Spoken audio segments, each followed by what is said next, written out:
옛날 옛적, 산과 들이 어우러진 아름다운 마을에 어진 어머니와 성실한 며느리가 함께 살고 있었습니다. 이 집안은 재산은 넉넉지 않았지만 사람들은 늘 그 집을 부러워하곤 했지요.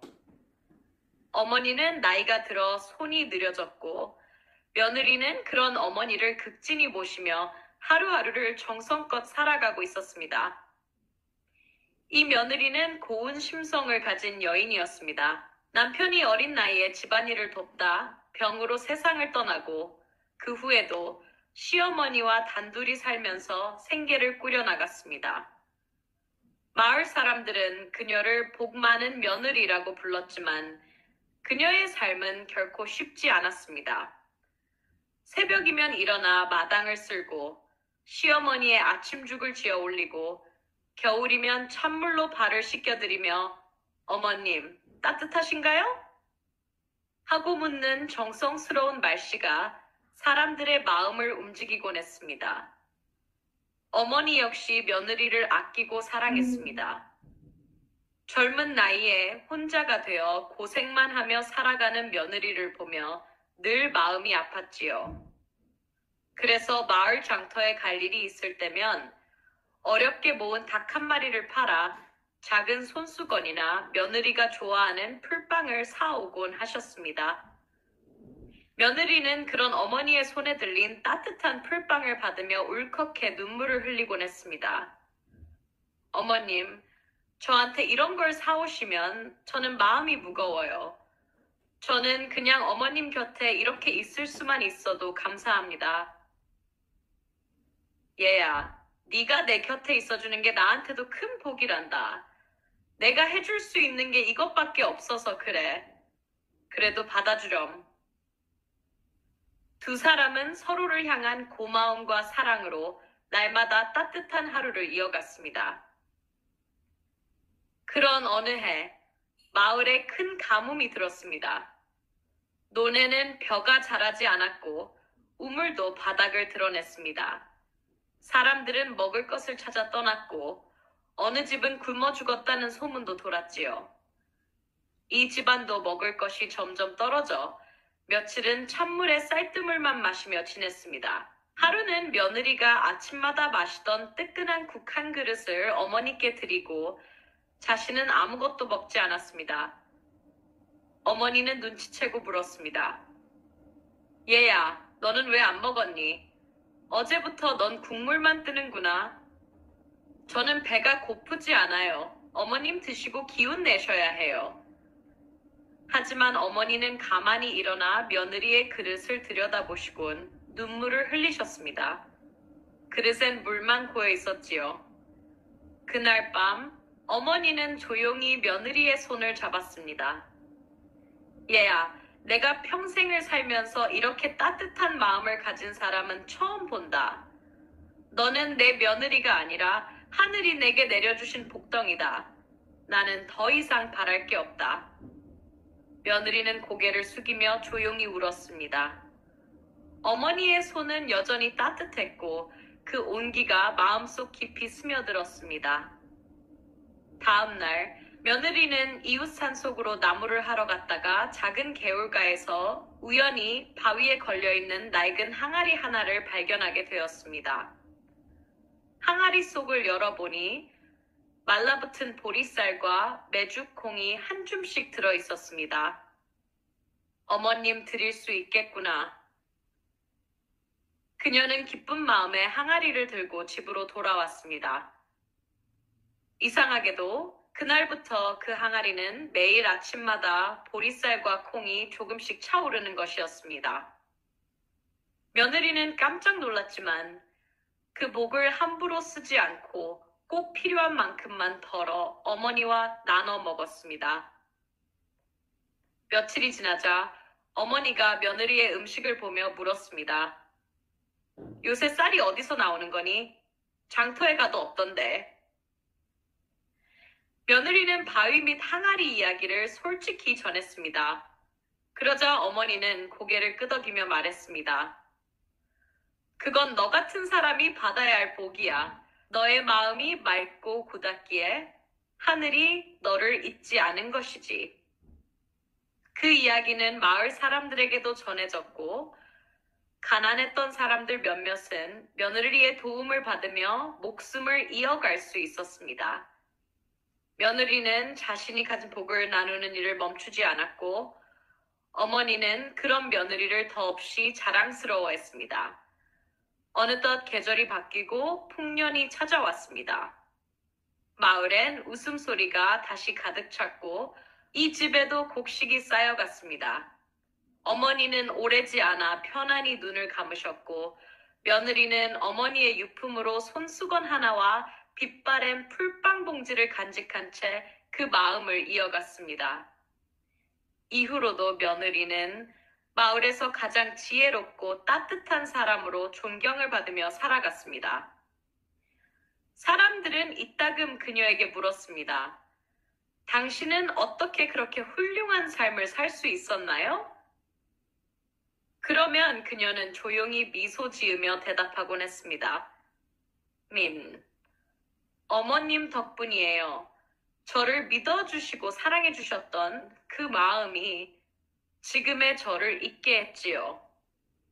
그렇게 한 여인과 한 어머니의 깊고도 진한 사랑은 마을 사람들의 가슴 속에 오랫동안 전해지며 지금까지도 아름다운 이야기로 남아있답니다. 아주 오래전 산과 들이 푸르게 이어지는 조용한 마을이 있었습니다. 그 마을은 사계절이 분명하고 사람들의 마음이 참 고왔던 곳이지요. 마을 사람들은 땀 흘려 농사를 지으며 살아가고 서로 도우며 정을 나누며 살았습니다. 그러나 봄이 되면 어김없이 찾아오는 고된 시기가 있었으니 바로 보릿고개였습니다. 보릿고개란 겨울 동안 저장한 양식이 다 떨어지고 보리는 아직 여물지 않은 그 애매한 시기, 사람들의 배는 고프고 땅은 비어있는 때를 말합니다.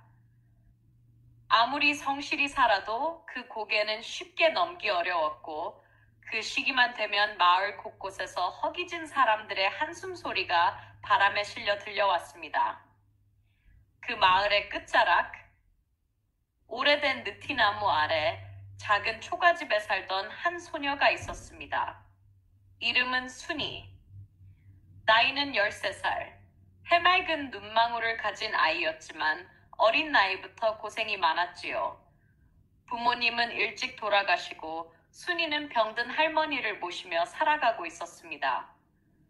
겨울이 지나고 봄이 다가왔을 때 순이네 집도 예외 없이 양식이 다 떨어지고 말았습니다. 남은 것은 마당 구석에 놓인 반쯤 썩은 무두개 그리고 구수한 냄새만 맴도는 빈 항아리 뿐이었지요. 순이는 할머니에게 웃음을 잃지 않으려 애썼습니다. 할머니, 내일은 봄비가 온대요. 비 오면 보리가 더 빨리 자라겠죠? 그럼 곧 맛있는 보리밥 먹을 수 있을 거예요. 할머니는 고개를 끄덕이며 순이의 머리를 쓰다듬었습니다. 그 손길은 따뜻했지만 손등에 뼈마디가 드러난 걸 보면 마음이 아팠지요.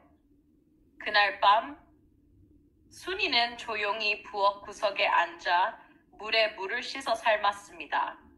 짜지도 않고 간도 안 한 맹물 무국. 그래도 그 국 한 그릇으로 할머니와 나누어 먹는 저녁이었습니다. 순이는 자신의 몫을 반으로 나누어 다시 할머니 그릇에 넣었습니다. 배가 고파도 할머니 먼저였지요. 할머니, 저는 배불러요. 낮에 친구들이랑 도토리 먹었어요. 그 말이 거짓말인 걸 할머니는 알고 있었지만 말없이 미소 지었습니다. 그런 순이를 보며 할머니는 속으로 기도했습니다. 이 아이에게 따뜻한 밥 한 그릇만 생기게 해주세요. 다음 날 순이는 새벽에 일어나 마을 아래에 있는 냇가로 갔습니다. 거기서 냇물을 쫓고 산에서 쓴박이며 냉이를 컸습니다. 그런 풀들로 죽을 쑤어 할머니를 모시고자 했지요. 그러던 중 순이는 마을 어귀에 사는 박 할아버지를 만났습니다. 그분은 혼자 사는 노인이셨지만 늘 남을 먼저 챙기시는 분이셨지요. 어이구, 순이 아니냐. 이 추운 새벽에 어딜 가니? 냉이 좀 캐러요. 할머니가 입맛을 잃으셔서요. 박 할아버지는 말없이 자신의 보자기 속에서 주먹만한 고구마 2개를 꺼내 순이에게 주었습니다. 이거 내가 아끼던 건데 너 할머니 좀 드리거라. 냉이죽 끓일 때 같이 넣으면 좋지. 순이는 2손으로 고구마를 받아들고 눈시울이 붉어졌습니다. 감사해요. 정말 감사합니다. 그렇게 순이는 고구마를 넣어 냉이죽을 끓였습니다. 죽 냄새가 집안 가득 퍼졌고 할머니는 오랜만에 맛있는 냄새에 입꼬리를 올렸습니다. 작은 그릇 하나. 그러나 그 안에는 순이의 정성과 마을 사람들의 따뜻한 마음이 담겨 있었지요.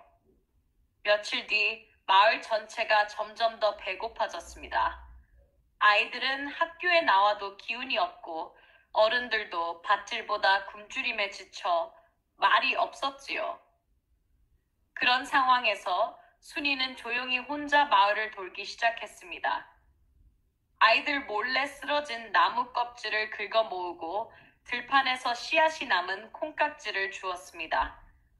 무슨 수를 써서든 하루하루를 이어가야 했기 때문이었습니다. 그러던 어느 날 마을의 뒷산 너머에서 한 나그네가 찾아왔습니다. 허름한 옷차림이었지만 눈빛은 맑고 부드러운 청년이었습니다. 그는 마을 어귀에 있는 장승 앞에 앉아 쉬다가 순이를 만나게 되었지요. 이봐, 작은 아가씨. 혹시 이 마을의 우물은 어디에 있나요? 네, 이쪽으로 오세요. 제가 안내해 드릴게요. 순이는 그를 우물가로 데려갔고 그는 물을 마신 뒤 고개를 숙이며 인사했습니다. 고맙소. 난 전국을 떠돌며 씨앗을 나눠주는 사람입니다. 배고픈 곳에 조금이라도 도움이 되려고요. 그 말을 듣고 순이의 눈이 동그랗게 커졌습니다. 씨앗이라면 혹시라도 마을 사람들을 도울 수 있을지도 모른다는 생각이 들었지요. 혹시 보리 씨앗도 가지고 계세요? 물론이요. 묵은 보리지만 잘 심으면 여름 전에 수확할 수 있지요. 그는 배낭에서 몇 줌의 보리씨와 콩, 조씨앗을 꺼내 순이에게 건넸습니다. 마을 어른들과 나눠 심으시오. 봄은 고되지만 여름은 반드시 옵니다. 순이는 울먹이며 씨앗을 받아들고 곧장 마을 회관으로 달려갔습니다. 처음엔 사람들은 망설였지만 순이의 간절한 말에 하나둘 모여들어 씨앗을 나눴고 모두가 다시 손에 뺑이를 쥐고 밭으로 나가기 시작했습니다. 그날 이후 마을에는 다시 활기가 돌기 시작했습니다. 할머니들도 어린아이들도 밭에서 함께 땅을 고르고 씨를 뿌리며 서로에게 희망의 말을 건넸습니다. 올해는 보리밥 배불리 먹겠구먼. 그래, 이 고개만 넘자. 보릿고개도 결국 지나가게 되어 있지. 그리고 드디어 여름이 다가오고 보리가 누렇게 익기 시작했습니다. 처음 낫을 들고 보리를 벤 사람은 바로 순이었습니다. 그녀의 손에는 갈라지고 굳은 살이 가득했지만 그 손으로 베어낸 첫 보리를 들고 할머니 앞에 섰을 때 할머니는 말없이 고개를 끄덕이며 눈물을 흘렸지요. 마을 사람들은 서로의 집으로 보리를 나눠주며 함께 첫 끼니를 준비했습니다. 솥뚜껑이 열리는 순간 퍼지는 고소한 보리밥 냄새는 그 어떤 잔치상보다 귀하고 소중한 향기였지요. 순이는 조심스레 한 그릇을 들어 할머니에게 내밀었습니다. 할머니, 드셔보세요. 우리 보리예요. 우리가 키운 보리밥이에요. 할머니는 손을 떨며 보리밥을 입에 넣었고 한참을 씹은 뒤 조용히 말했습니다. 그래, 이 밥맛에 내가 그 긴 겨울을 견뎠지. 보릿고개는 결국 지나갔고 마을 사람들은 서로 도우며 다시 계절을 이어갔습니다.